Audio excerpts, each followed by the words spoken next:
यह कहानी उस समय की है जब सिद्धार्थ बुद्ध होकर पहली बार कपिलवस्तु आए थे।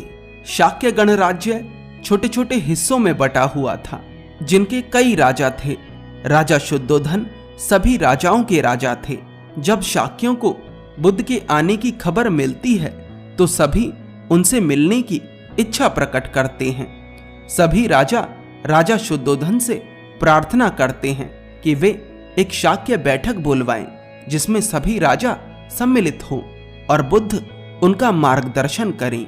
सभी राजाओं की बात मान एक शाक्य सभा का आयोजन किया जाता है जिसमें बुद्ध को बुलाया जाता है। जब बुद्ध शाक्य सभा में पहुंचते हैं तो सभी राजा मिलकर उनका बड़े आदर के साथ स्वागत करते हैं। बुद्ध सभी शाक्य राजाओं को हाथ जोड़कर प्रणाम करते हैं। सभी शाक्य राजा एक एक कर अपना अपना प्रश्न पूछना शुरू करते हैं। पहला राजा पूछता है, राजनीतिक जीवन में आपका मार्ग हमें कैसे सहयोग कर सकता है? हम कैसे राजा बनकर आपके दिखाए मार्ग पर चल सकते हैं? बुद्ध कहते हैं, शासन ना कर। बुद्ध की बात सुन सभी राजा बहुत चौंकते हैं, क्योंकि एक राजा का काम शासन करना होता है और बुद्ध कह रहे हैं कि शासन ना करके। वह राजा बुद्ध से कहता है, बुद्ध कृपा कर थोड़ा विस्तार से समझाइए। बुद्ध कहते हैं, सारा खेल भाव का है। पहला भाव जो आपको अपने भीतर से हटाना है वो है एक शासक का भाव, और जो भाव आपको अपने भीतर जगाना है वो है मैत्री, पिता, पुत्र, भ्राता का भाव। कर्म के चक्र से यदि आप राजा बने हैं तो केवल इसलिए कि आप अपनी प्रजा की आंखों के आंसू पोंछ सकें, उनके दुखों को दूर कर सकें।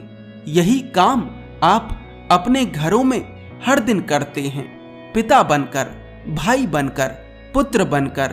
तो फिर आप यह कृत्य राजा बनकर क्यों नहीं करते? क्योंकि आप स्वयं को प्रजा से भिन्न समझते हैं। इसीलिए आप पूछते हैं कि एक अच्छा शासक कैसे बने।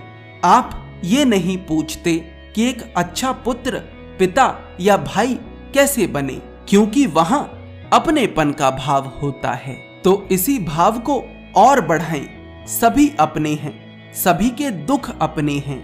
वह राजा हाथ जोड़कर बुद्ध से कहता है, मैं इस दिन को कभी नहीं भूलूंगा। ना जाने कब से मैं लोगों पर अत्याचार कर रहा था, लेकिन आज आपने मेरी आंखों को खोल दिया है। आज मैंने जीवन जीने का एक ऐसा तरीका जान लिया है जो मुझे मरते दम तक संतुष्टि देगा। आपका बहुत बहुत आभार। आपके भीतर का भाव ही है जो आपको दुख या संतुष्टि देता है। जिस दिन आप इस बात को समझ गए उस दिन आपको कोई असंतुष्ट नहीं कर पाएगा।